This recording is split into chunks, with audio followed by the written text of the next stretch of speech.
আজকের দিনটা ছিল দশহরার পরের দিন। সকাল সকাল দেখি মা ভাজছে মাছ, তাই সেখান থেকেই একটা গরম গরম মাছ ভাজা দিয়ে আজকের টিফিনটা সেরে নিলাম। সাথে ছিল ডালি আর খিচুড়ি।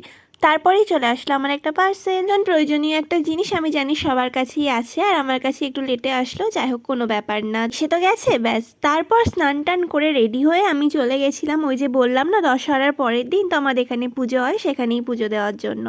তারপর বাড়ি ফিরে এসে দেখি মায়ের রান্নাবান্না কমপ্লিট, আর আজকে তো স্পেশাল মেনু হয়েছে, যার মধ্যে ছিল মাটন। আর কি মাটন দিয়ে বেশ জমিয়ে ভাতটা খাওয়ার পর বিকেলবেলা একটু বেরিয়েছিলাম, ওই যে যেখানে পুজো দিতে গেছিলাম ওখানেই ছোট্ট করে বসে মেলা, তাই ভাবলাম যাই গিয়ে দেখে আসি কতগুলো দোকান বসেছে। মেলাটা হয় খুবই ছোট্ট করে, তাও যেহেতু বাড়ির খুব কাছে হয় তাই বেশ ভালোই লাগে। আর সেখানে গিয়ে দেখি কিছু দোকান থাক বা না থাক, আমার যেটা প্রয়োজন সেটা আমি দেখতে পেয়ে গেছি, মানে এই ফুচকা।